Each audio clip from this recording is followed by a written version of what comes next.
असं वाटेल म्हणजे आपण म्हणतो की नाही की आपण महाराजांकडे भरपूर मागतोय पण महाराज काय द्यायचं ते महाराज ठरवणार. तशा पद्धतीने की उपासना कधी करायची ती एक वेळ आल्यावर आपण एखाद्याच्या घरी उपासना करतो.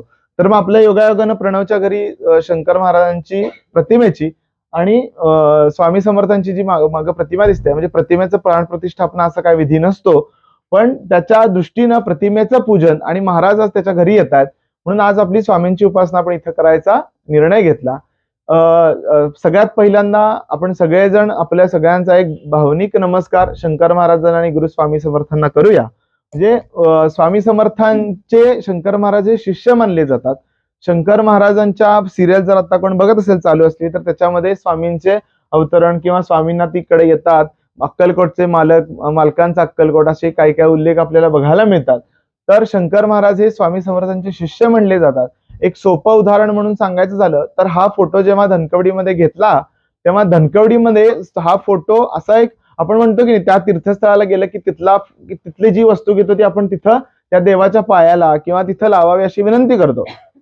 तर हा फोटो तिथं आम्ही म्हणलं की हा घेतलाय फोटो तर महाराजांच्या समाधीपाशी हे करून येऊया.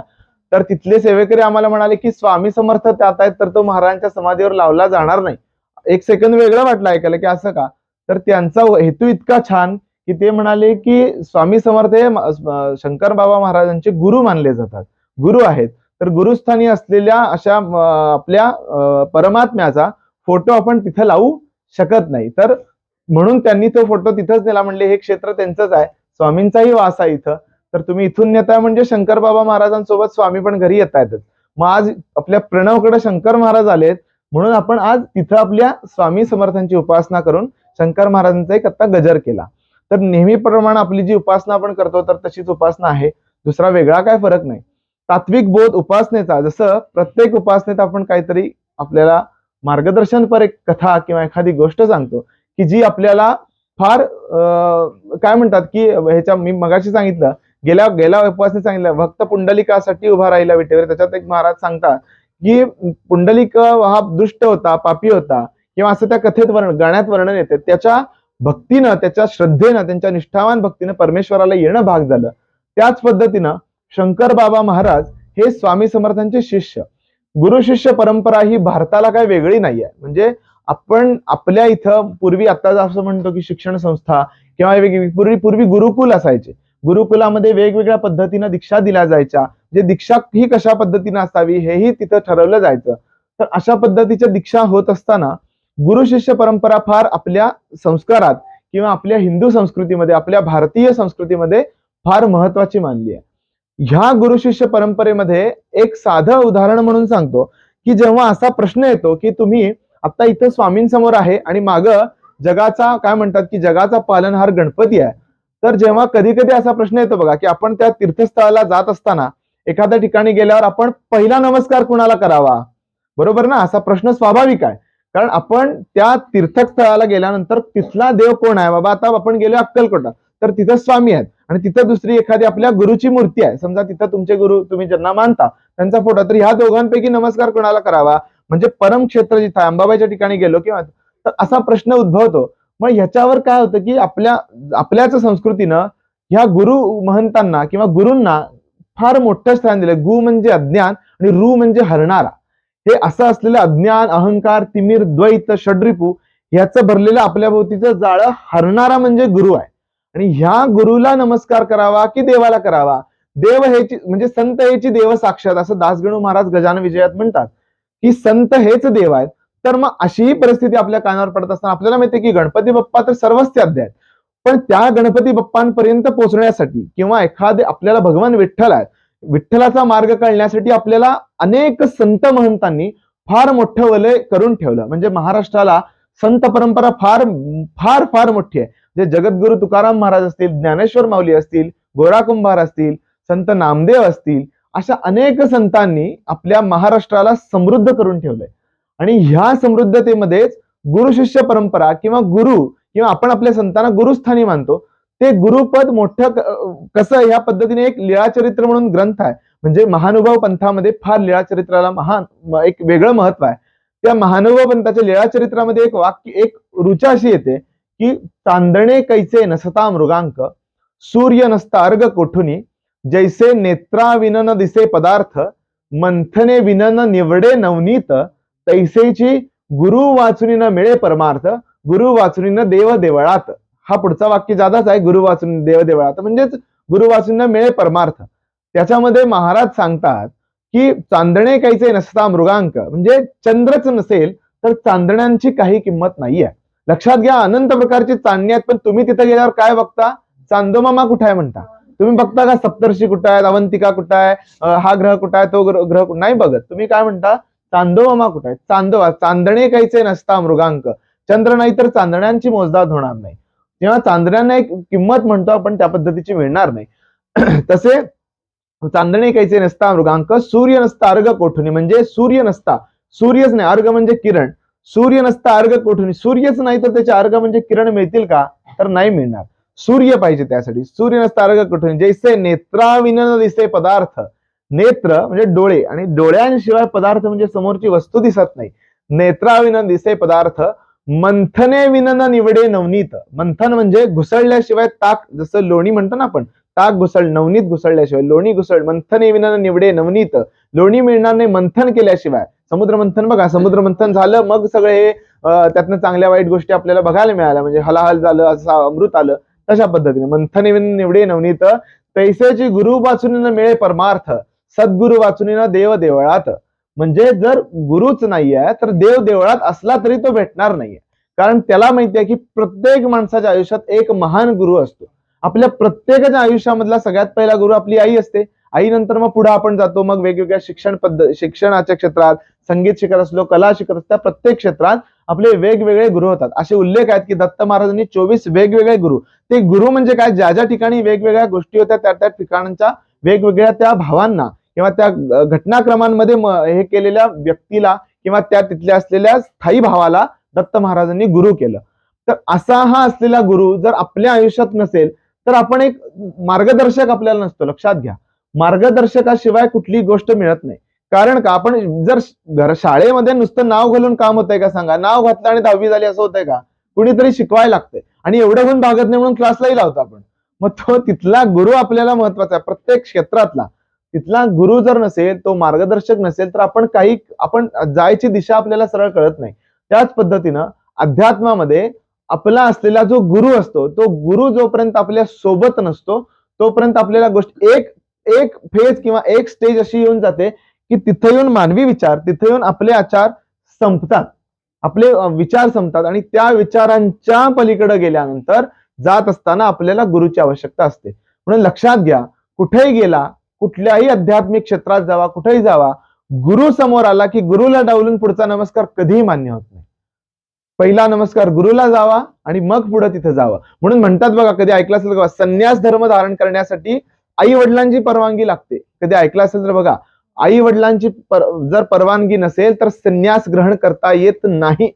ठराविक अशा दीक्षा आहेत. श्रीविद्या, परवाच एक आपण ऐकलं की श्रीविद्या दीक्षा, त्याच्याही मध्ये एक सांगितलेलं असतंय की आई वडिलांना कल्पना देऊन विद्या घ्या. विद्या घेता येईल, पण विद्या आई वडिलांच्या आज्ञेनं जर घेतली, त्यांच्या परवानगीने जर घेतली, तर त्याचं फळ तेवढ्या मोठ्या पराकोटीचं मिळणार आहे. म्हणून गुरु असावा चिंतामणी, चातुर्यशास्त्र चिंतामणी, असं गजानन विजयात उल्लेख आहे. गुरु असावा कैवल्य ध्यानी, चातुर्यशास्त्र चिंतामणी. गुरु अशा पद्धती, गुरुला वेगवेगळ्या बाजूंचं ज्ञान, गुरुला वेगवेगळ्या बाजूंचा, आणि ते असतेच, फक्त त्यानं प्रकट केलं म्हणजेच असं नाही. प्रत्येक गुरुकडे वेगवेगळी दीक्षा असते, विद्या असते, आणि ती तो आपल्याला देत असतो.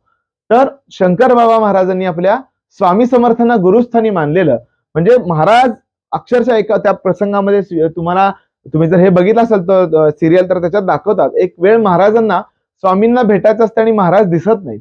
महाराज लवकर डोळ्यासमोर येत नाहीत. ते असे शंकर महाराज असे चिन्ह विचिन्ह होतात की स्वामी, मालक, मालक दर्शन द्या, मालक दर्शन द्या. हा अर्थभाव पाहिजे, लक्षात ठेवा. भावाचा परमेश्वर आहे. आपण एक गोंदवलेकर महाराजांच्या ह्याच्यात का कुठं, मला संतांचं नाव आठवत नाही, महाराज म्हणतात की 10 बोटांची करुणी केळं, मस्तिष्काचे करुणी श्रीफळ, अर्पा गुरु लागी. परमेश्वराला जादा काय लागत नाही. 10 बोटाची केळं, मस्तिष्काचे श्रीफळ, अर्पा गुरु लागी सांगितले. तुम्हाला फार काय द्यायला पाहिजे, गेलं पाहिजे म्हणजे नाही. भावनेचा, म्हणजे काय म्हणतात की भावाचा देव आहे, तो भाव स्वच्छ पाहिजे. तो भाव स्वच्छ असला तर सगळ्या गोष्टी स्वच्छ होतात. सोपं उदाहरण म्हणून सांगतो, कदाचित सांगितलं गेलं असेल, नसेलही. एक उदाहरण म्हणून सांगतो. मग गेल्या वेळेला पण सांगितलं असेल की नसेल, पुन्हा ऐका की एक प्रसंग सांगितला जातो रामायणामध्ये, जेव्हा भगवान श्रीराम दक्षिण दिग्विजयाला, दिग्विजय म्हणजे सीता शोधार्थ जेव्हा आले, त्या दक्षिण दिग्विजयाला येत असताना लंकेच्या तिथं जात असताना समुद्र आडवा आला. माहिती असेल सगळ्यांना की रावणाच्या अंतपुरापर्यंत जाणं इतकं सोपं नव्हतं. तिथं जात असताना भारतापासून ते लंकेपर्यंत जाण्यासाठी प्रभू रामचंद्रांना वानरांनी मदत केली आणि तो पूल उभारला आणि त्याच्यावरनं समस्त रामांची सेना गेली, असे उल्लेख आहेत. तर महाराज सांगतात, महाराज म्हणजे उल्लेख त्या त्या ग्रंथाचे स्वामी असा असतो बरं काय, लक्षात घ्या. त्या तो ग्रंथ ज्यांनी लिहिला, म्हणजे रामचरित मानसामध्ये महाराज सांगतात की तो जेव्हा पूल उभारला गेला, ती पूल उभारणं जेव्हा सुरू होती तेव्हा तिथं एक खारुताई, ऐकलंय का बघा, कधी ऐकण्यात आला असेल, वाचनातही आला असेल, ती खारुताई मदत करत होती. आणि तेव्हा त्या प्रभू रामचंद्रां म्हणजे तिथं बघितलं, सगळे म्हणतात की तुझ्या एवढ्याशा दगड टाकण्यानं काय होईल, यानं काय फरक पडेल, यानं काय होणार आहे. तर तेव्हा ती म्हणते की माझा खारीचा वाटा, छोटा म्हणतो ना आपण, आजही तो वाक्प्रचार प्रचलित आहे, खारीचा वाटा म्हणजे छोटा वाटा. आणि तो घेतलेला वाटा म्हणजे ती म्हणते की जेव्हा हे सगळ्या विश्वाच्या सृजनाच्या ह्या रामाचं नाव निघेल आणि हा रामायणाचा प्रसंग जेव्हा सांगितलाय तेव्हा तेव्हा माझं नाव कायम राहील की मी एवढा का होईना दगड टाकला, म्हणजे माझं नाव मोडणारच नाहीये. हो, तसंही सांगतात की दिवा सूर्यनाशी तमाप्रत म्हणतात, सूर्य असल्याशिवाय काय होत नाही. पण एकदा अशीच एका ठिकाणी मोठी म्हणजे अग्नीची हे चाललेली असते, काय आग मोठी मोठी लागलेली असते आणि ती आग लागलेली असताना इतकं भयानक तिथे चित्र झालेलं असतंय आणि तिथं सगळे माणसं पळून जात असतात, सगळे लोक हे करत असतात. आणि मग दरम्यान काय होतंय, एक तिथं असलेली खारुताईवरच हा प्रसंग आठवतो की ती खारू जाते आणि पाणी घेऊन त्या आगीवर टाकत असते, थोडं थोडं थोडं थोडं थोडं टाकत असते. मग ती खारुताई टाकत असलेलं पाणी बघतो एक माणूस, बघतो, म्हणतो इथं मोठे मोठे लोक विझवायला लागले, तुझं काय हे चालेल, तुझ्या एवढ्याशा काय होणार. तर ती म्हणते जेव्हा हा आग विझवण्याचा प्रसंग सांगितला जाईल तेव्हा माझं नाव पेटवणाऱ्यांमध्ये नाही, माझं नाव विझवणाऱ्यांमध्ये असेल. लक्षात घ्या, छोटा प्रसंग आहे पण बरंच काय काय शिकवून जातो की कशात नाव असलं पाहिजे. म्हणून भगवत प्राप्तीसाठी गुरु सोबत पाहिजे. हे मार्गदर्शन आपल्याला आपला गुरु ग्रंथांच्या माध्यमातून, आपण जे प्रसंग बघतो त्या माध्यमातून करत असतो. सेम त्याच वेळेचा जेव्हा हा पूल बांधला गेला त्यावेळेला असं म्हणतात की भगवान रामचंद्रांचा एक प्रसंग सांगितला जातो की भगवान रामचंद्र तेव्हा आपण बघतो की त्या वानरांनी पाषाण तयार दगड घेतले आणि त्याच्यावर श्रीराम लिहिलं आणि पाण्यात टाकून दिले, श्रीराम लिहिलं पाण्यात टाकून दिले, श्रीराम लिहिलं पाण्यात टाकून दिले आणि ते सगळे दगड तरले, शिळा तरल्या रावणारी, म्हणजे म्हणतात की त्या शिळा म्हणजे पाषाण सुद्धा तरले, की रामाचं नाव इतकं म्हणजे प्रभुत्व होतं त्याच्यामध्ये इतकी ताकद होती की त्या शिळा सुद्धा तरल्या. मग असा प्रसंग झाला की जांबुवान उठले आणि तिथले जे प्रमुख होते सगळे ते उठले आणि भगवंतांना म्हणाले की भगवान आपल्याला सादर प्रणाम, की आपलं नाव ह्या पाषाणावर लिहिलंय आणि ह्या पाषाणावर श्रीराम लिहिल्याने हे दगड तरतायत. तर माझी इच्छा आहे, आमची इच्छा आहे की आपण एक दगड टाकावा याच्यामध्ये, हा दगड आपण आपल्या हाताने टाकावा, असा प्रसंग होतो. मग भगवान काय करतात की आता सगळ्यांची इच्छा म्हणतात आणि एक दगड घेतात, त्याच्यावर आता स्वतः साक्षात काय म्हणतात की सृष्टी उत्पत्ती करता, सृष्टीचा हित करता, सृष्टीचा पालन करता, कर्ता करविता राम स्वतः दगड टाकतो म्हणल्यावर त्याच्यावर पुन्हा नाव लिहायची काय गरज नाही. हो, स्वतः राम भगवंत टाकतात. तरी लोकांची इच्छा म्हणून श्रीराम लिहिलं जात आहे आणि तो पाषाण घेऊन समुद्रात फेकला जातो. सगळा घेतलेला तो पाषाण, श्रीराम लिहिलेला पाषाणात फेकला जातो, पाण्यात फेकला जातो, समुद्रात फेकल्यानंतर तो दगड खाली पडतो. विचार करा, वानरांनी टाकलेला दगड तरतो, साध्या साध्या तिथल्या माणसांनी टाकलेला दगड तरतो आणि रामांनी टाकलेला दगड बुडतो. याचा अर्थ काय? सगळे बुचकळ्यात पडतात की कसं होणार, आता काय ह्याचा अर्थ काय? तर एक माहिती आहे, एक चातुर्य नाव ह्या सगळ्या प्रसंगामध्ये निघतं की तिथं ह्याच्यापाशी हा प्रसंग घडत असताना रावणाचा भाऊ कोण, जो कुठं आलेला, आपल्याकडे आलेला, माहितीये का नाव? विभीषण. बरोबर, विभीषण आपल्या रामांच्या शरण आलेले.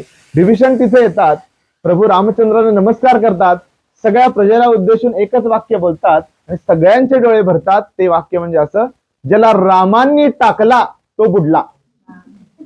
लक्षात घ्या, ज्यानं रामानं ज्याला धरलंय तो कधी बुडणार नाही, ज्याला रामानं टाकला तो बुडला. लक्षात घ्या, परमेश्वरानं जोपर्यंत धरलेला आहे, गुरु सोबत जोपर्यंत आहे, तोपर्यंत कितीही कसली धर्म संकट येऊ देत, काहीही होणार नाही. आता सध्या ह्याच्यामध्ये आपल्या वृंदावनमध्ये एका संतांचं नाव फार चर्चेत आहे, श्री प्रेमानंद स्वामीजी म्हणून आहे, ऐकलं असेल तर बघा. प्रेमानंद स्वामीजींचा एक किस्सा आहे, त्याच्यामध्ये त्यांनी सांगितलाय की प्रेमानंद स्वामींना दोन्ही किडन्या त्यांच्या डॅमेज आहेत, दोन्ही किडन्या नाही आहेत. 20 वर्ष झाली या प्रसंगाला, 20 वर्षांपासून ते आजही तसे आहेत. तर त्यांना प्रश्न विचारला की भगवान या ऐसा, म्हणजे तेही संत आहेत, तर त्यांना प्रश्न विचारला की हे असं तुमच्या दोन्ही किडन्या बाद आहेत, तुम्ही जगताय कसे, राहताय कसे?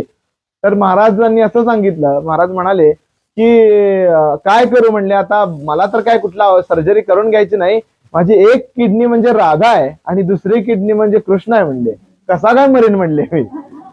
विचार करा, श्रद्धा अशी पाहिजे, ही गुरुस्थानी श्रद्धा किंवा ही आपल्या आराध्याची श्रद्धा जर आपल्याकडे असेल तर कितीही कसलीही धर्मसंकट येऊ देत, माणूस तरलाच पाहिजे, लक्षात घ्या.